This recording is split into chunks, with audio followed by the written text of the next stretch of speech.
இந்த குருத்தோலை ஞாயிறு ஆராதனையிலே கர்த்தர் நம்மோடு பேசும்படியாய் கர்த்தர் உணர்த்தின வேத பகுதியை ஏற்கனவே நம்ம இந்த வேத பகுதி வாசிக்கிற காரியத்தில் கேட்டிருக்கிறோம்.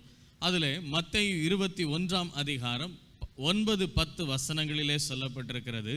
மத்தேயு 21 அதிகாரம் 9-10 வசனங்களிலே சொல்லப்பட்டிருக்கிறது.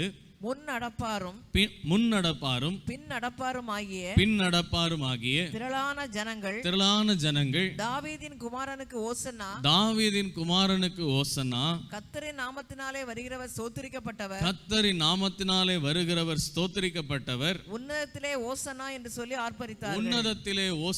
என்று ஆர்ப்பரித்தார்கள். அவர் எருசலேமுக்குள் பிரவேசிக்கையில் நகரத்தார் யாவரும் ஆச்சரியப்பட்டு இவர் யார் என்று விசாரித்தார்கள். இங்கே சொல்லப்பட்டிருக்கிறது, முன்னடப்பாரும் பின்னடப்பாரும் ஆகிய திரளான ஜனங்கள் தாவீதின் குமாரனுக்கு ஓசன்னா, கர்த்தரின் நாமத்தினாலே வருகிறவர் ஸ்தோத்திரிக்கப்பட்டவர், உன்னதத்திலே ஓசன்னா என்று சொல்லி அவரை ஆர்ப்பரித்து ஆரவாரத்தோடு மிகுந்த மகிழ்ச்சியோடு அவரை கனம் மகிமை செலுத்தி அவரை வரவேற்றார்கள். எங்கள் ராஜா வந்திருக்கிறார். அங்கே இருக்கிற ஜனங்கள் எல்லாம் கேட்குறாங்க, இவர் யாரு? கர்த்தரை அறியாதவங்க கேட்குறாங்க, இவர் யாரு? இவ்வளவு ஆர்ப்பரிப்போட கூட்டிட்டு வரீங்களே, இவர் யாரு? அப்போ சொல்லுகிறாங்க, இவர் தீர்க்கதரிசி, இவர் தான் நம்மை ஆளும்படியாய் வந்திருக்கிற ராஜா, யூதருடைய ராஜா, இஸ்ரவேலின் ராஜா என்று சொல்லி எல்லாம் அவரை அநேக காரியங்களை சொல்லி அவரை வரவேற்கிறார்கள்.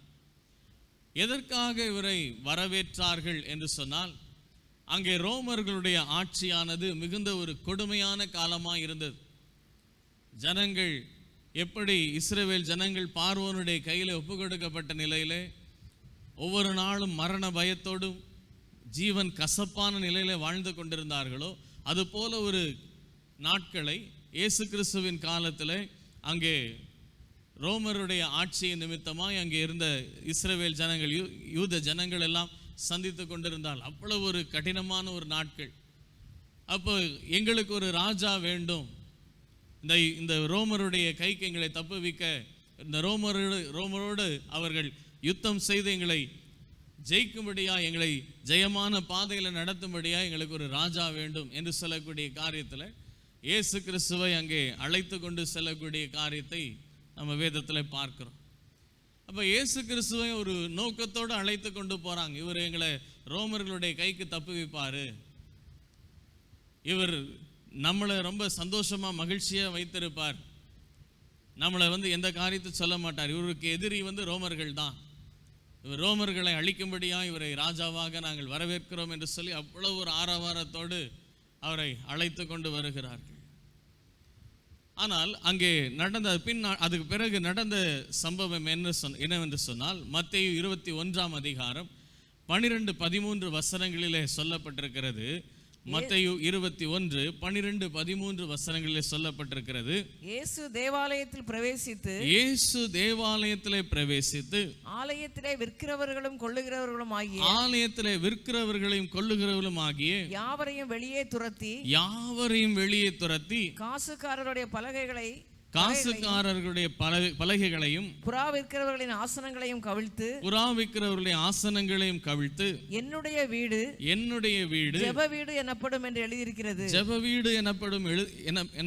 எழுதியிருக்கிறது. நீங்களோ அதை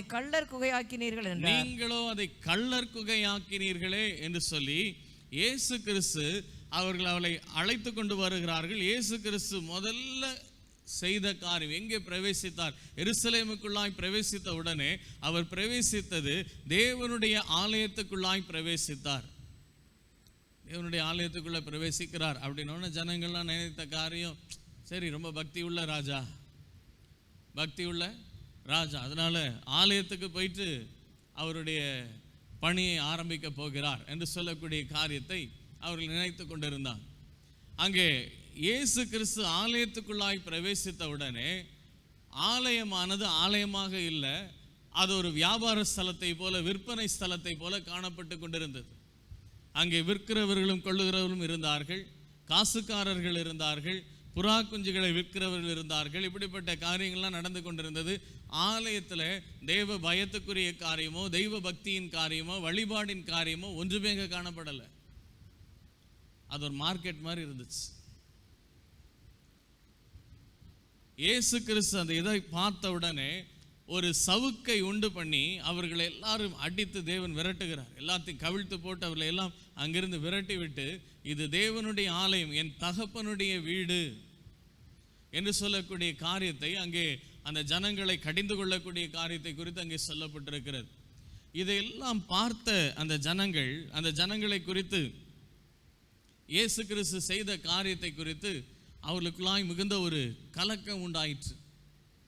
நம்ம நினைச்ச காரியம், இவர் யூதர்களை இந்த ரோமருடைய கைக்கு நம்மளை தப்பு வைப்பார்னு நினைச்சோமே, இவர் நடத்துகிற காரியமே வித்தியாசமா இருக்கு என்று சொல்லி மத்தேயு 21:15 அங்கே சொல்லப்பட்டிருக்கிறது. மத்தேயு 21:15 சொல்லப்பட்டிருக்கிறது, அவர் செய்த அதிசயங்களையும் தாவீதின் குமாரனுக்கு ஓசன்னா என்று தேவாலயத்திலே ஆர்ப்பரிக்கிற பிள்ளைகளையும் பிரதான ஆசாரியரும் வேதபாரகரும் கண்டு கோபமடைந்து இங்கே சொல்லப்பட்டிருக்கிற காரியம், அவர் செய்கிற அதிசயம். அங்கே அநேகர், அங்கே குருடர்கள், சப்பானியர்கள் வந்தார்கள், வியாதியஸ்தர்கள் வந்தார்கள். அதற்கு பிறகு ஆலயத்தில் அவர் எல்லாரையும் அடித்து விரட்டி அங்கே ஆலயத்தை சுத்திகரித்த உடனே அங்கே அநேக மக்கள் அற்புதங்களை அதிசயங்களை எதிர்பார்த்து கர்த்தருடைய சமூகத்தை தேடி வருகிறாங்க. அவங்க எல்லாருக்கும் அற்புதங்களை அதிசயங்களை கர்த்தர் செய்கிறார். இதையெல்லாம் பார்த்த உடனே நம்ம முதல் வசனம் வாசித்தோம், அங்கே அவரை எவ்வளவு ஆரவாரத்தோடு எல்லாரும் அவரை வரவேற்றார். எல்லா ஜனங்கள், திரளான ஜனங்கள், தாவீதின் குமாரனுக்கு ஓசன்னா, கர்த்தரின் நாமத்தில் வருகிறவர் ஸ்தோத்திரிக்கப்படத்தக்கவர் என்று சொல்லி அவரை வரவேற்றாங்க. ஆனா அந்த 15ஆம் வசனத்துல நம்ம வாசிக்கும் போது அங்கே சொல்லப்பட்டிருக்கிறது, அங்கே பிள்ளைகள் மாத்திரம்தான் கர்த்தருக்கு ஓசன்னான்னு சொல்லி கொண்டிருந்தாங்க. எல்லாரும் வரவேற்றாங்க, பெரியவங்க எல்லாரும் வரவேற்றாங்க. அவங்க நினைத்த காரியம், இவர் ராஜாவாய் ஆளுகை செய்து இந்த ரோமருடைய கைக்கு நம்மை தப்பு வைப்பார் என்று சொல்லி நினைத்தாங்க. ஆனால் தேவன் முதலாவது நீ ரோமர் கையில எதனால ஒப்பு கொடுக்கப்பட்டா என்று சொல்லக்கூடிய காரியத்தை உணர்த்தும்படியாய் அங்கே தேவனுடைய ஆலயமானது பாழாய் கிடக்கிறது. தேவனுடைய ஆலயமானது இன்றைக்கு கள்ளர் குகையாய் மாறி இருக்கிறது. தேவ ஆராதனை அங்கே இல்லை, தேவ பிரசனம் இல்லை, தேவனை துதித்து ஆராதிக்கக்கூடிய காரியமானது அங்கே இல்லை என்று சொல்லக்கூடிய காரியத்தை நிமித்தமாக தான் நீ இந்த ரோமருடைய கைக்கு ஒப்பு கொடுக்கப்பட்டிருக்கிறாய் என்று சொல்லக்கூடிய காரியத்தை உணர்த்தும்படியாய் கர்த்தர் அங்கே இருக்கிறவர்களை விரட்டி விட்டு உடனே அங்கே அற்புதங்களை அதிசயங்களை செய்து தேவன் எதை நிரூபிக்கிறார் என்று சொன்னால், அவர்களெல்லாம் அங்கே அகற்றப்பட்டு விட்டால் தேவ பிரசனம் அங்கே கடந்து வந்து விடும். அந்த அருவருப்புகள், அந்த அசுத்தங்கள், தேவன் விரும்பத்தகாத காரியங்கள் எல்லாம் அங்கிருந்து அகற்றப்பட்டு விட்டால் அந்த ஆலயத்தில், தேவனுடைய ஆலயத்துக்குள்ளாய் தேவ வல்லமை கடந்து வந்து அங்கே தேடி வருகிற ஜனங்களுக்கு அற்புதங்கள் அதிசயங்கள் நடக்கும்படியான காரியங்களை கர்த்தர் செய்ய வல்லவராய் இருக்கிறார். தேவனுடைய பிரசனம் தேவனுடைய ஆலயத்துக்குள்ளாய் கடந்து வருகிறதற்கு இன்னெந்த காரியங்கள் தான் தடையாய் இருக்கிறது.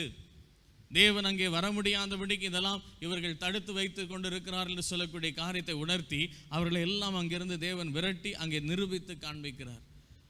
ஆனால் இதையெல்லாம் பார்த்த ஜனங்கள் அதை ஏற்றுக்கொள்ளக்கூடிய இருதயம் அவங்களுக்குள்ள கிடையாது. அவங்களுக்குள்ள அது வரைக்கும் ஓசன்னா, ஆண்டவர் வருகிறார், எங்கள் ராஜா வருகிறார் என்று சொல்ல ஓசன்னான்னு சொல்லிட்டு இருந்த சத்தெல்லாம் காணாம போச்சு. அதுக்கப்புறம் வந்த சத்தம் எல்லாம் பிள்ளைகளுடைய சத்தம் மட்டும்தான் கேட்டுக்கிட்டு இருந்துச்சு. அதை பார்த்து தான் அந்த வேதபாரகரும் அங்கே இருக்கக்கூடிய மற்ற பிரதான ஆசாரியர்களும் கடும் கோபம் அடைந்து பாருங்கன்னு சொல்லுகிறாங்க.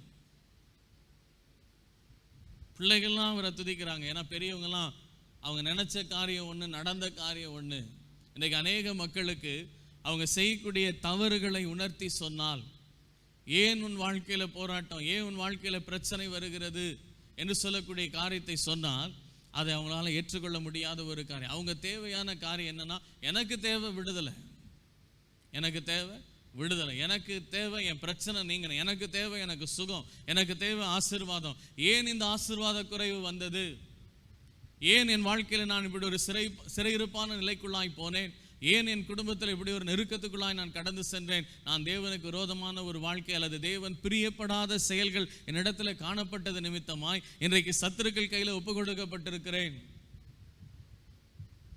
சத்துருக்கள் என்னை ஆளுகை செய்யும்படியாய், சத்துருக்கள் என்னை வேதனைப்படுத்தும்படியாய், சத்துருக்கள் என்னை துன்புறுத்தும்படியான நிலைகள் உண்டாகிருக்கிறது என்று சொல்லக்கூடிய காரியத்தை கர்த்தர் சொல்லக்கூடாது அப்படின்னு சொல்லக்கூடிய மக்கள் தான் இன்னைக்கு அநேகர் இருக்கிறாங்க. நான் பண்ண தப்பை கர்த்தர் சொல்லவே கூடாது, என்ன தப்புன்னு கர்த்தர் சொல்லவே கூடாது. இன்னைக்கு அநேக மக்களுடைய காரியம் அதுதான். அவங்க வாழ்க்கையில் ஆயிரக்கணக்கான பிரச்சனைகள் இருக்கும், அநேக விதமான போராட்டம், அனுதினமும் கண்ணீர் என்று சொல்லக்கூடிய நிலையில் இருப்பாங்க.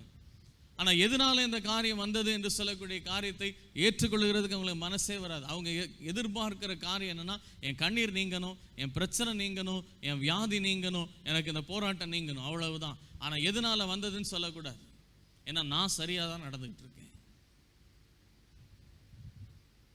நான் சரியாக தான் நடந்துகிட்டு இருக்கேன்.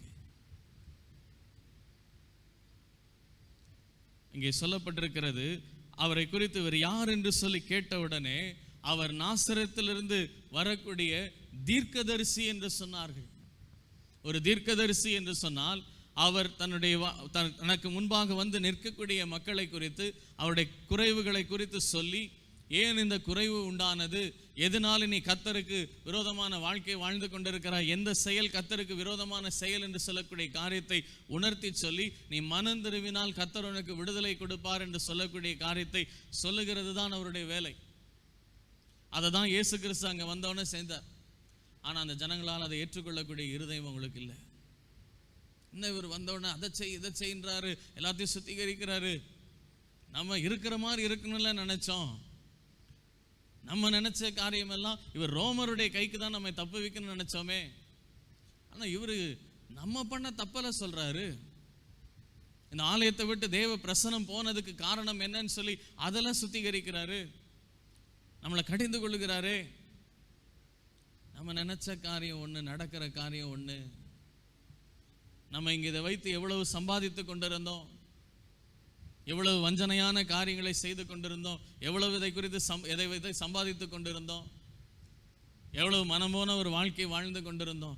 இதெல்லாம் செய்யக்கூடாதுன்னு சொல்றாரு. இதை செய்ததுனால தான் நீ ரோமருடைய கைக்கு அடிமையாய் போனாயின்னு சொல்றாரு. இவர் நமக்கு சரிப்பட்டே வரமாட்டாரு, இவர் நமக்கு சரிப்பட்டே வரமாட்டார் என்று சொல்லி லூக்கா 20ஆம் அதிகாரம் 2ஆம் வசனத்தில் சொல்லப்பட்டிருக்கிறது. லூக்கா 20ஆம் அதிகாரம் 2ஆம் வசனத்தில் சொல்லப்பட்டிருக்கிறது, நீர் எந்த அதிகாரத்தினாலே இவைகளை செய்கிறீர், இந்த அதிகாரத்தை உமக்கு கொடுத்தது யார், அதை எங்களுக்கு சொல்லும் என்றார்கள். எந்த அதிகாரத்தில் செய்கிறீர், யார் இந்த காரியத்தை உங்களை செய்ய முடியாது சொன்னது, அதை எங்களுக்கு சொல்லும். நாங்கள் உண்மை அழைத்து கொண்டு வந்தது எங்களை விடுவிப்பதற்காக தான் அழைத்து கொண்டு வந்தோம், எங்களை திருத்துகிறதற்காக அல்ல. எந்த அதிகாரத்தில் இதை செய்கிறீர்? எவ்வளவு ஒரு மோசமான ஒரு மனநிலை காணப்படுகிறது. இந்த நிலைமை அன்னையிலேருந்து இன்னைக்கு வரைக்கும் அப்படிதான் இருக்கு. இன்னைக்கும் ஜனங்களுடைய வாழ்க்கையில அநேக பிரச்சனையோடு வருவாங்க, போராட்டத்தோட வருவாங்க, கண்ணீர், வாழ்றதா சாகிறதா என்று சொல்லக்கூடிய நிலையில வருவாங்க. கர்த்தர் அவர்களை குறித்து சொல்லக்கூடிய காரியத்தை சொன்னா அவங்களுக்குள்ள உடனே ஒரு மனமாற்றம் உண்டாகாது, உடனே ஒரு கோபம் உண்டாகும். அது எப்படி நான் பண்ணது தப்புன்னு சொல்லுவீங்க, நான் பண்ணது எப்படி சரியில்லைன்னு சொல்லுவீங்க? நீங்க பண்ணது சரியில்லாததுனால தான் தேவ பிரசனம், தேவ பாதுகாவல் உங்களை விட்டு நீங்கினது. அதனால தான் சத்துரு இன்னைக்கு உங்கள் வாழ்க்கையை இப்படி சிறையிருப்பான நிலைக்குள்ளாய் கொண்டு போயிருக்கிறான். அதனால தான் இந்த பிரச்சனை வந்தது. தேவனுக்கு பிரியமில்லாத செயல் உண்டானதுனால தான் தேவ பாதுகாவல் உங்கள் வாழ்க்கையை விட்டு அற்று போனது. அது நிமித்தமாக இன்றைக்கு சத்துருக்கள் உங்களை வேதனைப்படுத்தி கொண்டிருக்கிறார்கள். அப்படி சொன்னால் அவங்களால ஏற்றுக்கொள்ளவே முடியாது. அது எப்படி நீங்க சொல்லலாம் பாஸ்டர், நான் தப்புன்னு எப்படி சொல்லலாம்? என் பிள்ளை பண்ணது தப்புன்னு எப்படி நீங்க சொல்லலாம்? எங்க வீட்டுக்கார் பண்ணது தப்புன்னு எப்படி நீங்க சொல்லலாம்? கர்த்தர் சொன்னாரு, சொல்ல வேண்டியதுதான். தேவன் பரிசுத்தத்தை சிநேகிக்கிற தேவன். அல்லேலூயா. தேவன் பரிசுத்தத்தை சிநேகிக்கிற தேவன். வேதத்தில் நீங்க வாசித்து பார்த்தீங்கன்னா இஸ்ரவேல் ஜனங்கள் அங்கே மோசேயின் காலத்துக்கு பிறகு, யோசுவாவின் காலத்துக்கு பிறகு நடந்த காரியங்கள் எல்லாம் நியாயாதிபதிகளின் புஸ்தகத்தை நீங்கள் வாசிக்கும் போது அங்கே சொல்லப்பட்டிருக்கிற காரியம், எப்பொழுதெல்லாம் இந்த இஸ்ரவேல் ஜனங்கள் கர்த்தருக்கு விரோதமான நிலைகள் அவங்களுடைய இருதயத்தில் உண்டானதோ, செயல்கள் அவங்களுடைய வாழ்க்கையில் உண்டானதோ, அப்பொழுதெல்லாம் அவர்கள் சத்துருக்கள் கையில் ஒப்பு கொடுக்கப்பட்டார்கள். கர்த்தருக்கு பிரியமில்லாத செயல்கள் காணப்படும் போதுதான் அவங்க வாழ்க்கையில சிறையிருப்பு. ஆனால் அவங்க வாழ்க்கையில் வேதனைப்படும் போது கர்த்தர் அதை பார்த்து அவங்க கர்த்தரை நோக்கி கூப்பிடும் போது தான் கர்த்தர் இரக்கம் பாராட்டினார். அது வரைக்கும் கர்த்தர் அங்கே ஒன்றுமே செய்யவே இல்லை. நம்முடைய வாழ்க்கையில கர்த்தர் நம்மை சீர்படுத்த விரும்புகிறார். இன்னைக்கு ஆராதனை வேளையில நம்ம அநேக முறை சொன்ன காரியம் ஏற்ற வேளை. அவர் ஏற்ற வேளை வந்த உடனே நம்மை உயர்த்தி ஆசீர்வதிக்கிற தேவன். அவர் ஏற்ற சந்தர்ப்பத்தை எதிர்பார்த்து கொண்டிருக்கிறார் நம்மை உயர்த்தி ஆசீர்வதிப்பதற்காக. ஏற்ற சூழ்நிலைகள் உண்டான உடனே அந்த ஜனங்களுடைய வாழ்க்கையில் ஒரு மீட்பு உண்டாகிவிடும். அங்கே அந்த ஆலயமானது அப்படியாய் கள்ளர் குகையாய் இருக்கிறதுனால தான் இந்த ஜனங்களுடைய வாழ்க்கையில சிறையிருப்பு. அதை ஏற்ற சூழ்நிலை உண்டாக்குவதற்காக கர்த்தர் அங்கே பிரயாசப்பட்டார். ஆனால் அவங்களுடைய இருதயமோ அதற்கு எந்த விதத்திலும் இடங்கவே இல்லை, அதுக்கு இடம் கொடுக்கவும் இல்லை. எந்த அதிகாரத்தினாலே இதை செய்கிறீர்? யார் இதை உமக்கு அதிகாரம் கொடுத்தது? நாங்கள் செய்ய சொன்னோமா? இதெல்லாம் நான் உங்கள்கிட்ட கேட்டோமா? நாங்கள் எதிர்பார்த்த காரியம் நீ ரோமரை நியாயம் விசாரிக்கணும், ரோமர் கையிலிருந்து எங்களை தப்பு வைக்கணும். இது எல்லாத்துக்கும் இவர் சரிபட மாட்டார் என்று சொல்லக்கூடிய காரியத்தில் இவர்கள் செய்த காரியத்தை குறித்து லூக்கா 23ஆம் அதிகாரம் 13 முதல் 25 வசனங்களில் வீட்டுக்கு போய் வாசிப்பார், நேரம் குறைவாக இருக்கிறது. லூக்கா 23ஆம் அதிகாரம் 13 முதல் 25 வசனங்களிலே அங்கே சொல்லப்பட்டிருக்கிறது. இந்த ஜனங்கள் எல்லாம் இயேசு கிறிஸ்துவை கொண்டு போய் பிலாத்துக்கு முன்பாக நிறுத்தி அங்கே சொல்லக்கூடிய காரியம், இந்த இயேசு கிறிஸ்துவை சிலுவையில் அடைத்துக் கொள்ளும், பரபாசை எங்களுக்காக விடுவியுங்கள். இஸ்ரவேல் ஜனங்களுடைய முறைமையின்படி நீங்கள் பார்ப்பீர்கள் என்று சொன்னால் அங்கே சவுல் ராஜாவா இருந்தார். சவுலுக்கு பிறகு சவுல் கர்த்தருடைய இருதயத்துக்கு ஏற்றவனாய் காணப்படாததினாலே தாவீது கர்த்தருடைய இருதயத்துக்கு ஏற்றவனாய் காணப்பட்ட போது கர்த்தர் தாவீதை இஸ்ரவேலின் ராஜாவாய் அபிஷேகம் பண்ணினார். ஆனால் அபிஷேகம் பண்ண உடனே கொண்டு போய் ராஜ்யபாரத்தில் உட்கார வைக்கல. சவுலுடைய மரணத்துக்கு பிறகுதான் தாவீது ராஜ்யபாரத்தில் உட்காருகிறார். அப்போ ஒவ்வொரு ராஜாக்களை குறித்து நம்ம வேதத்தில் பார்க்கும்போது அவர்களுடைய மரணத்துக்கு பிறகுதான் அடுத்த ராஜா அங்கே வருகிறார். ஒவ்வொருவருடைய ராஜாவுடைய மரணத்துக்கு பிறகுதான் அடுத்து ஒரு புதிய ராஜாவை அங்கே ஏற்படுத்துகிறார். அப்போ இந்த இயேசு கிறிஸ்து மரணித்தால் தான் நமக்கு விரும்பின ஒரு வாழ்க்கை வாழ முடியும். இயேசு கிறிஸ்து அவருக்கு வயசு கொஞ்சம் வயசா இருக்கு, 33 வயசு, 33 வயசுல இருக்கிறார். இவர் மரணிக்கிறதுக்கு இன்னும் பல வருஷங்கள் இருக்கிறது. வயசாகி இவர் மரணிக்கிறதுக்கு ரொம்ப வருஷம் ஆகும். அதனால இவரை அடித்து கொன்றணும். அதனால பிலாத்துக்கு முன்பாக கொண்டு போய் நிறுத்துறாங்க. இவரை சிலுவையில் அடித்து கொள்ளும். ஏன்னா இந்த ராஜா எங்களுக்கு செட் ஆகல, வேற ராஜா எங்களுக்கு வேணும். ஏன்னா இவர் மரித்தாதான் அடுத்த ஒரு ராஜா வர முடியும். இன்றைக்கு நம்மை கர்த்தர் சீர்பொருந்த பண்ணுகிற காரியமானது அநேக மக்களால் ஏற்றுக்கொள்ள முடியாத ஒரு காரியம். நம்ம ஏற்ற வேளை வந்தவுடனே நம்ம கர்த்தர் உயர்த்தணும்னு நினைக்கிறார். ஆனால் இன்னைக்கு ஜனங்களுடைய மனதில் ஓடக்கூடிய காரியம், எப்படா சந்தர்ப்பம் கிடைக்கும் இந்த இயேசுவை விட்டு விலகலாம், எப்பதான் நமக்கு சந்தர்ப்பம் கிடைக்கும் இந்த இயேசுவை சிலுவையில் அறையலாம், எப்ப நமக்கு சந்தர்ப்பம் கிடைக்கும் இந்த இயேசுவை குறித்து தூஷணமான காரியத்தை சொல்லலாம். இந்த இயேசு எனக்கு ஒண்ணுமே செய்யல, இயேசு எனக்கு ஒன்றும் கொடுக்கல, நான் ஏன் தான் ரட்சிக்கப்பட்டேனோ தெரியல, நான் ஏன் தான் ஞானஸ்தானம் எடுத்தேனோ தெரியல, நான் பழைய வாழ்க்கையில் இருந்திருக்கலாம். இவங்கெல்லாம் சிலுவையில் அறையிறவங்க, சந்தர்ப்பத்தை தேடிக்கொண்டு இருக்கிறவங்க, எப்படா சிலுவையில் அறையலாம், எப்படிலாம் இந்த இயேசு கிறிஸ்துவை கொல்லலாம். ஏன்னா எனக்குள்ள வாழ்ந்துகிட்டு இருக்கிறாரே, அவர் ஜீவிப்பது நான் அல்ல கிறிஸ்துவை எனக்குள்ளாய் வாழ்கிறான்னு சொல்லி ஒப்பு கொடுத்துட்டேனே, இவரை கொன்னாதான் நான் எனக்கு விருப்பமான ஒரு வாழ்க்கை வாழ முடியும். So we are finding an opportunity. எப்படி இந்த இயேசுவுக்கு விரோதமான காரியத்தை செய்யலாம், எப்படி இந்த இயேசுவை விட்டு நம்ம விலகலாம், இயேசுவை எப்படி நம்மளை விட்டு அகற்றி போடலாம். இங்கே கர்த்தர் வேதனையோடு சொல்லக்கூடிய காரியம் மத்தேயு 23ஆம் அதிகாரம். இந்த காரியங்கள்லாம் நடந்த பிறகு கர்த்தர் வேதனையோடு சொல்லக்கூடிய, நம்ம 21ஆம் அதிகாரத்தில் வாசித்தோம். மத்தேயு 23ஆம் அதிகாரத்தில் 37ஆம் வசனத்தில் வாசிக்கும் போது அங்கே சொல்லப்பட்டிருக்கிறது. மத்தேயு 23:37 சொல்லப்பட்டிருக்கிறது, எருசலேமே எருசலேமே எருசலேமே எருசலேமே, தீர்க்கதரிசிகளை கொலை செய்து தீர்க்கதரிசிகளை கொலை செய்து உன்னிடத்தில் அனுப்பப்பட்டவர்களை கல்லெறிகிறவளே, உன்னிடத்தில் அனுப்பப்பட்டவர்களை கல்லெறிகிறவளே, கோழி தன் குஞ்சுகளை கோழி தன் குஞ்சுகளை தன் சிறகுகளின் கீழ் கூட்டி சேர்த்துக் தன் கொள்ளுவனமாக சிறகுகளின் கீழே கூட்டி சேர்க்கும் வண்ணமாக நான் எத்தனை தரமோ உன் பிள்ளைகளையும் கூட்டி சேர்த்துக் கொள்ள உன் மனதாயிருந்தேன். பிள்ளைகளையும் கூட்டி சேர்த்துக் கொள்ள மனதாயிருந்தேன். உங்களுக்கோ மனதில்லாமல் போயிற்று. உங்களுக்கோ மனதில்லாமல் போயிற்று. எருசலேமே எருசலேமே, தீர்க்கதரிசிகளை கொலை செய்கிறவளே, உன்னிடத்தில் அனுப்பப்பட்டவர்களை கல்லெறிகிறவளே. இவர்தான் எனக்கு ஒத்தே வர மாட்டாரு. ஏன்னா ஏன் தப்ப சொல்றாரு, நான் தப்புன்னு சொல்றாரு. என் பிள்ளைகளுடைய ஆசீர்வாதத்துக்கு நான் தான் தடையா இருக்கிறேன்னு சொல்றாரு. நான் கர்த்தருக்கு ஒப்புக்கூடாத ஒரு வாழ்க்கை வாழ்ந்து கொண்டிருக்கிறேன். கர்த்தர்ட்ட முறுமுறுத்து சண்டை போட்டுக்கிட்டு இருக்கிற ஒரு வாழ்க்கை வாழ்ந்து கொண்டிருக்கிறேன். நான் விரும்பினபடியெல்லாம் கர்த்தர் செயல்படன்னு நினைச்சிக்கிட்டு இருக்கிறேன். அதுதான் என் பிள்ளைகளுடைய ஆசீர்வாதத்துக்கு தடையா இருக்கிறது, என் வாழ்க்கையின் ஆசீர்வாதத்துக்கு தடையா இருக்கிறது, என் நெருக்கத்துக்கு காரணமா இருக்குன்னு சொல்றாரு. அதனால இவர் எனக்கு வேண்டாம். நான் இருக்கிற மாதிரி இருக்கிறேன். இயேசு என்னை ஆசீர்வதிக்கணும், என் குடும்பத்தையும் ஆசீர்வதிக்கணும், நான் கொடா கொடியா பெருகணும். இதுக்கு இயேசு ஒத்து வரலனா அவரை நான் சிலுவையில் அறைந்து கொள்ளுவேன். ஏன்னா இவர் எனக்கேற்ற ராஜா கிடையாது. நான் எதிர்பார்க்கிற ராஜா நான் செய்யறதெல்லாம் சரின்னு சொல்லணும், நான் செய்கிறதற்கு என்னை ஆசீர்வாதம் பண்ணணும். இவ்வளவு ஒரு பரிதாபமான கிறிஸ்தவ வாழ்க்கை. இதுதான் அவங்க செய்து கொண்டிருந்தாங்க. கர்த்தர் அவ்வளவு வேதனைப்பட்டு சொல்லுகிறார், எருசலேமே எருசலேமே, தீர்க்கதரிசிகளை கொலை செய்து உன்னிடத்தில் அனுப்பப்பட்டவர்களை கல்லெறிகிறவளே. நான் எத்தனையோ தீர்க்கதரிசிகளை அனுப்பினேன், எத்தனையோ ஊழியக்காரர்களை உன்னிடத்தில் அனுப்பினேன், எத்தனையோ என்னுடைய மனிதர்கள் உன்னிடத்தில் அனுப்பினேன். உன் வாழ்க்கை சிறைப்பட்டு போயிடக்கூடாது, இந்த சிறையிருப்பிலிருந்து நீ வெளிவர வேண்டும் என்பதற்காக எத்தனையோ காரியங்களை செய்து பார்த்தேன். ஆனா எல்லாரையும் நீ கல்லெறிந்து கொன்னுட்ட.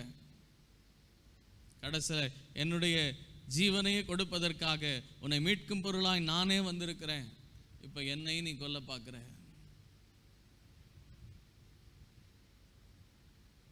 அது வரைக்கும் அந்த ஆலயத்தில் அற்புதம் அதிசயம் நடந்ததா ஒரு காரியமும் சொல்லப்படலை, ஒரு சரித்திரமும் சொல்லப்படலை. தேவ பிரசனம் அந்த ஆலயத்துக்குள்ளே கடந்து வந்ததாக ஒரு காரியம் அங்கே சொல்லப்படலை. எப்போ இயேசு கிறிஸ்து அந்த ஆலயத்துக்குள்ளே பிரவேசித்து அந்த ஆலயத்துக்குள்ளே தேவ பிரசனத்துக்கு தடையாக இருக்கக்கூடிய இந்த அருவருப்புகளை எல்லாம் அகற்றி போட்டு விட்டு அந்த ஆலயத்தை சுத்திகரித்து அங்கே ஜனங்கள் கர்த்தரை தேடி வந்த போது கர்த்தருடைய வல்லமை அங்கே வெளிப்பட்டதோ, அப்பதான் ஜனங்கள் பார்க்குறாங்க, இது நம்ம பிரச்சனை நம்ம பக்கத்தில் இருந்திருக்கே, இவரை வளர விடக்கூடாது. ஏன்னா இவர் நம்மளை நிறைய தப்பு பண்ணியிருக்கோன்னு சொல்லிடுவார், இதுக்கு மேலே சரிப்படாது. நான் விரும்பின ராஜா இவர் கிடையாது, எனக்கு வேற ராஜா வேணும். வேற ராஜா வேணும்னா இவர் மரித்தாதான் வேற ராஜா வர முடியும். அதனால தான் இங்கே பிலாத்துக்கு முன்பாக கொண்டு போய் கொலை பாதகனாக இருந்த பரபாசை எங்களுக்காக விடுவியும், அவன் ஆளுகை செய்யட்டும், இயேசு கிறிஸ்து வேண்டாம், இவரை கொல்லும், சிலுவையில் இருந்து கொண்டு போட்டுருங்க. அநேக கொலை செய்து துன்மார்க்கனாய் வாழ்ந்து இரத்த பிரியனாய் வாழ்ந்த அந்த பரபாசை அவனை எங்களுக்காக விடுவியும். பழைய பாழான வாழ்க்கையை தேடி போகக்கூடிய நிலைகள். சிலர் லிட்டரலா போயிடுவாங்க, சில இருதயத்துக்குள்ள அப்படிப்பட்ட எண்ணங்களோடு வாழ்ந்து கொண்டிருப்பாங்க. ஏன் தான் நான் கர்த்தரை ஏற்றுக்கொண்டேனோ தெரியல, எதுக்காக தான் ஏசாமியை நான் சொந்த ரட்சகராக ஏற்றுக்கொண்டேன்னு தெரியல, ஏன் தான் ஞானஸ்தானம் எடுத்தேனோ தெரியல, ஏன் தான் நான் திருவிருந்தில் பங்கு பெறேனோ தெரியல. நான் பழைய வாழ்க்கையில் இருக்கும்போதே நல்லா இருந்திருப்பேன். என் ஃப்ரெண்ட்ஸ் எல்லாம் பாரு, எல்லாம் எப்படிப்பட்டவங்களா இருக்கிறாங்க, அவங்களாம் எப்படிலாம் இருக்கிறாங்க, நான் மட்டும் பசியினாலே சாகுறேனே அப்படின்ற மாதிரி.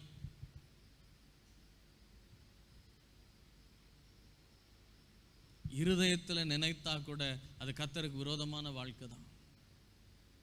இருதயத்தில் நினைக்கிற காரியம் கூட கர்த்தரை சிலுவையில் அறையக்கூடிய செயல்கள் தான். நான் செய்யல, இருதயத்தில் நினைச்சேன், அதுவும் கர்த்தரை சிலுவையில் அறையிற காரியம் தான். எனக்கு அருமையான தேவ ஜனமே, தேவ பிரசனம் நம்முடைய வாழ்க்கையில தடையாய் இருக்கிறதற்கு நம்முடைய பாவம் காரணம். அது நிமித்தமாய் நம்முடைய வாழ்க்கையில சிறையிருப்புக்குள்ளாய் போகிறோம். அதற்காக தான் தேவன் இந்த உலகத்தில் வந்தார். ஏன் மனுக்குலமானது இப்படிப்பட்ட நிலைக்குள்ளாய் போனது? ஏன் மனுக்குலமானது அழிவுக்குள்ளாய் போய் கொண்டிருக்கிறது? ஏன் மனுக்குலமானது பாவத்திலும் சாபத்திலும் அக்கிரமத்திலும் மரித்து கொண்டிருக்கிறது? இவர்களை மீட்கும்படியாய் நாம் பிரவேசித்து இவர்களுக்கு சத்தியத்தை சொல்லி இவர்களை சுத்திகரித்து இவர்களை நான் திருந்த பண்ணி இவர்களை மறுபடியும் நான் என் ஜனங்கள் மகிமையாய் வாழும்படியாய், அந்த இஸ்ரவேல் ஜனங்கள் எப்படி மகிமையாய் வாழ்ந்தார்களோ கானான் தேசத்தில் கொண்டு வந்து அவர்களை பாலும் தேனும் ஓடக்கூடிய அந்த கானான் தேசத்தை கொடுத்து மகிமையாய் குடியமர்த்தினாரோ, அதுபோல ஒரு மகிமையான வாழ்க்கை ஏற்ற வேளையை உண்டாக்கி ஏற்ற சூழ்நிலைகளை உண்டாக்கி இதெல்லாம் தடையா இருக்கு, இதெல்லாம் சரி பண்ணிட்டா இவங்க வாழ்க்கை பாலும் தேனும் ஓடக்கூடிய அந்த தேசமாய் மாறிவிடும். அதுக்காக கர்த்தர் பிரயாசப்பட்டார். ஆனால் ஜனங்களுடைய எண்ணம் ஏற்ற வேளை வரட்டும், இவரை எப்போ நான் மறுதளிக்கிறேன் பார், இவரை எப்போ விட்டு நான் பின்வாங்கிறேன் பார், இவரை எப்போ நான் சிலுவையில் எடுத்துக்கொள்கிறேன் பார். இதுதான் இன்றைக்கு அநேக மக்களுடைய எண்ணங்களும் இருதயத்தின் ஓட்டங்களாக இருக்கிறது. எரேமியாவின் புஸ்தகம் 7ஆம் அதிகாரம் 23ஆம் வசனத்திலே சொல்லப்பட்டிருக்கிறது. எரேமியா 7:23 சொல்லப்பட்டிருக்கிறது, என் வாக்குக்கு செவி கொடுங்கள், என் வாக்குக்கு செவி கொடுங்கள், அப்பொழுது நான் உங்கள் தேவனாய் இருப்பேன், அப்பொழுது நான் உங்கள் தேவனாய் இருப்பேன், நீங்கள் என் ஜனமாய் இருப்பீர்கள். நீங்கள் என் ஜனமாய், நான் உனக்கு ராஜாவா இருக்கணும், உன்னை ஆளுகை செய்யணும்னா என் வாக்குக்கு செவி கொடுங்கள், அப்பொழுது நான் உன் தேவனாய் இருப்பேன், நீங்கள் என் ஜனமாய் இருப்பீர்கள். நான் உங்களுக்கு கற்பிக்கும் எல்லா வழியிலும் நீங்கள் உங்களுக்கு நன்மை உண்டாகும்படிக்கு நடவுங்கள். நான் உங்களுக்கு சொல்ற காரியம் எல்லாமே உங்களுக்கு நன்மை உண்டாகும்படியாக இருக்கிறதுக்காக தான் நான் சொல்றேன். நீங்க ரோமர் கையில நீங்க சிறையிருப்புகளை இருக்கிறதுக்காக கர்த்தர் உங்களை தெரிந்து கொள்ளல. நீங்கள் ராஜாக்களும் ஆசாரியர்களுமாய் மகிமையாய் வாழும்படியான ஒரு வாழ்க்கைக்காக உங்களை கர்த்தர் தெரிந்து வைத்திருக்கிறார். ஆனால் இன்றைக்கு உங்களுடைய செயல்களாலே இன்றைக்கு ரோமர்கள் கையில ஜீவனுக்காக போராடி கொண்டிருக்கக்கூடிய நிலையில் இருந்து கொண்டிருக்கிறீங்க அப்படின்னு சொல்லக்கூடிய காரியத்தை கர்த்தர் அங்கே உணர்த்தி சொல்லுகிறார். நான் உங்களுக்கு சொல்லக்கூடிய காரியம் நன்மை உண்டாகும்படியான காரியத்தை உங்களுக்கு சொல்லி கொண்டிருக்கிறேன். நீ இதை கீழ்ப்படிந்து நடக்கணும். ஆனால் நமக்கு இருக்கக்கூடிய காரியம் அதுவல்ல. நான் விரும்புகிறத கர்த்தர் செய்யணும், நான் எதிர்பார்க்கிறத கர்த்தர் செய்யணும். அப்ப இதை செய்யாத ராஜா எனக்கு வேண்டாம், இதை செய்யாத ராஜா எனக்கு வேண்டாம். நம்முடைய இருதயத்தில் எத்தனை பேர் இப்படிப்பட்ட எண்ணங்களை எத்தனை சூழ்நிலையில நம்ம நினைத்திருக்கிறோம். அது செய்யாதுன்னு சொல்றாங்க, இதை செய்யாதுன்னு சொல்றாங்க, இப்படிதான் நடக்கணும்னு சொல்றாங்க, அப்படிதான் இருக்கணும்னு சொல்றாங்க, இதுல நீ தலையிடக்கூடாதுன்னு சொல்றாங்க, இதுக்கு இந்த இடத்துக்கு நீ போகக்கூடாதுன்னு சொல்றாங்க, இப்படிப்பட்ட உடையை நீ உடுத்தக்கூடாதுன்னு சொல்றாங்க, இப்படிப்பட்ட காரியங்கள் நீ சாப்பிடக்கூடாது, இப்படிப்பட்ட மக்களோடு நீ பழகக்கூடாது அப்படிலாம் சொல்றாங்களே. இதுக்காக நான் கிறிஸ்தவனானே? அப்ப இந்த ராஜா எனக்கு வேண்டாம், இப்படிப்பட்ட ஆளுகை எனக்கு வேண்டாம், வேற ஆளுகை எனக்கு வேணும். இயேசு கிறிஸ்துவை சிலுவையில் அறைந்து கொல்லும்படியான காரியத்துக்கு எல்லா பிரயாசம் பட்டு அவரை கொண்டு போய் சிலுவையில் அடித்து கொன்று போட்டார். ஆனால் கர்த்தர் இன்றைக்கு அன்புள்ள தேவனாய் நம்மை பார்த்து சொல்லக்கூடிய காரியம் லேவியராகும் 26ஆம் அதிகாரம் 11-12 வசனங்களிலே சொல்லப்பட்டிருக்கிறது. லேவியராகும் 26ஆம் அதிகாரம் 11-12 வசனங்களிலே சொல்லப்பட்டிருக்கிறது, உங்கள் நடுவில் என் வாசஸ்தலத்தை ஸ்தாபிப்பேன், உங்கள் நடுவில் என் வாசஸ்தலத்தை ஸ்தாபிப்பேன், என் ஆத்துமா உங்களை அரோசிப்பதில்லை, என் ஆத்துமா உங்களை அரோசிப்பதில்லை, என் ஆத்துமா உங்களை வெறுப்பதில்லை. நான் உங்களை வெறுக்கவே இல்லை. நான் உங்கள் நடுவில் உலாவி உங்கள் தேவனாய் இருப்பேன், நீங்கள் என் ஜனமாய் இருப்பீர்கள். அல்லேலூயா. கர்த்தர் மீண்டுமாய் அன்புள்ள தெய்வமாய் சொல்லக்கூடிய காரியம், நான் மறுபடியும் இந்த சந்தர்ப்பத்தை உனக்கு நான் வெறுத்து விடலை. எனக்கு குறித்து நீ பலவிதமான எண்ணங்களை உன் இருதயத்தில் வைத்திருக்கலாம், என்னை குறித்து முறுமுறுத்திருக்கலாம். ஐயோ நான் ஏன் கிறிஸ்தவனானே, ஏன் நான் கர்த்தரை ஏற்றுக்கொண்டேன் என்று சொல்லக்கூடிய எண்ணங்கள் எல்லாம் உங்களுக்குள்ள கொண்டிருக்கலாம். அதெல்லாம் நான் இன்றைக்கு நியாயம் தீர்க்க வரவில்லை. அதை குறித்து நான் உன் இருதயத்தில் எந்த விசனத்தையும் கொண்டு நான் வெறுத்து விடவில்லை. நான் உன் தேவனாக இருக்க விரும்புகிறேன், நீ என் ஜனமாக இருக்க வேண்டும் என்பதை நான் விரும்புகிறேன் என்று சொல்லிதான் கர்த்தர் இந்த திருவிருந்து ஆராதனை நமக்கு ஏற்படுத்தி கொடுத்திருக்கிறார். நம்முடைய குடும்பத்தை அவர் ஆளுகை செய்யும்படியாய் இந்த ராஜா என்னை ஆளட்டும், என் குடும்பத்தை ஆளட்டும், என் பிள்ளைகளை ஆளட்டும், சந்ததி சந்ததியாய் தலைமுறை தலைமுறையாய் அவர் என் ராஜாவாய் இருக்கட்டும், நான் அவருடைய ஜனமாய் இருக்க வேண்டும் என்று சொல்லக்கூடிய அந்த ஒரு உறவை உண்டு பண்ணும்படியாக தான் இயேசு கிறிஸ்து இந்த குருத்தோலை ஞாயிறு பண்டிகை அன்று தேவன் மீண்டுமாய் நமக்கு ஒரு சந்தர்ப்பத்தை கொடுத்து நம்மோடு ஒரு உடன்படிக்கை பண்ணி, நான் உன் தேவனாய் இருப்பேன், அவனை வெறுத்து விடவில்லை. நாம் அநேக காரியங்களை கர்த்தரை விட்டு பின்வாங்கி போயிருக்கலாம், லிட்ரலாக நம்ம அந்த காரியத்தை செயலாய் செய்யவில்லை என்று சொன்னால் கூட மனதில் அப்படிப்பட்ட எண்ணங்களை கொண்டு நம்ம வாழ்ந்து கொண்டிருந்திருக்கலாம்.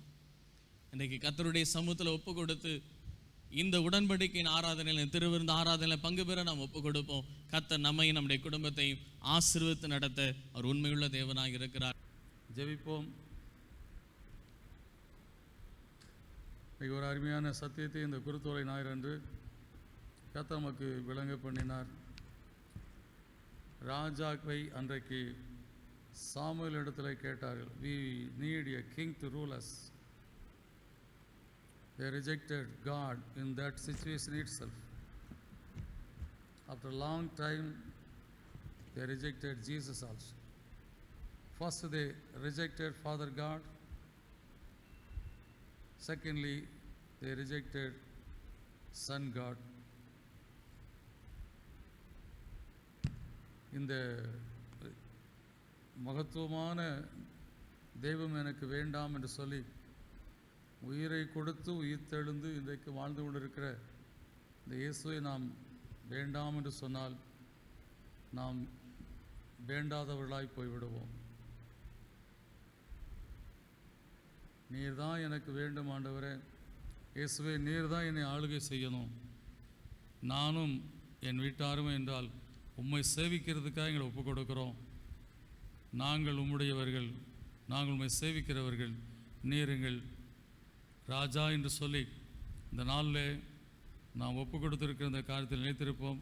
அந்த ராஜா நம்முடைய வாழ்க்கையில் ஒரு குறைவில்லாதபடி நம்மை ஆசீர்வதித்து நடத்துகிற தேவனாக இருக்கிறனாலே அவரை எப்பொழுதும் சோதரிப்போம். நன்றி செலுத்தாப்பனே, நாங்கள் துதித்து சோதரிக்கிறோம். உம்முடைய ஆளுகையின் கீழே எங்களுக்கு எந்த குறையும் வராதப்பா. உம்முடைய ஆளுகையின் கீழே நாங்கள் ஒரு நாளும் பஞ்சம் பசி பட்டினி என்று சொல்லக்கூடிய வாழ்க்கையில் வாழ மாட்டோம். எங்கள் உம்முடைய ஆளுகையின் கீழே நாங்கள் ஒரு நாளும் சத்துருவாலே பிசாசினாலே நாங்கள் கத்தாவே எந்த விதத்திலும் வேதனைப்படுத்த மாட்டோம் அப்பா. நீர் எங்களை பாதுகாக்கிற தேவனாக இருப்பதற்காக சோத்திரம். நீர் சகலத்தை வென்ற தெய்வமாக இருப்பதற்காக, ராஜாவாக இருப்பதற்காய், ராஜாதி ராஜாவாக இருப்பதற்காக சோத்திரம்ப்பா. எந்த ஆளுகையும் எங்களை ஆள முடியாது. நீர் எங்களை ஆண்டு கொண்டு இருக்கும்போது வேறு எந்த ஆளுகை என் மேல் வர முடியாதப்பா. இந்த விசுவாசத்தோடு இன்றைக்கு நாங்கள் ஒப்புக் கொடுக்கிறோம். இந்த லெந்து காலத்தில் இப்படியான ஒரு கத்தாவே வார்த்தையை நாங்கள் கேட்டும் ஒப்புக் கொடுக்க எங்களுக்கு அருள் செய்ததுக்காக சோத்திரம். ஒவ்வொரு குடும்பங்களையும் ஒவ்வொரு பிள்ளைகளையும் நீர் கத்தாவே பொறுப்படுத்த ஆசீர்வித்து ஆளுகை செய்தலும் ஆசீர்வத்திலும் ஒவ்வொரு குடும்பத்திலும் இயேசு கிறிஸ்து இந்த வீட்டினுடைய ராஜா என்று சொல்லக்கூடிய நிலையில் கத்தா ஒவ்வொரும் கத்தா வாழ்ந்திருக்க அருள் செய்தலும் அந்த குடும்பங்கள் அந்த ராஜாவுடைய ஆளுகையின் கீழே அனுபவிக்க வேண்டிய எல்லா நன்மைகளையும் ஆசீர்வாதங்களை பெற்று அனுபவித்து வாழ்ந்திருக்க அருள் செய்தலும் கத்தாவே இயேசு கிறிஸ்துவின் நாமத்தினால கேட்கிறோம் எங்கள் ஜீவனுள்ள நல்ல பிதாவே, ஆமேன்.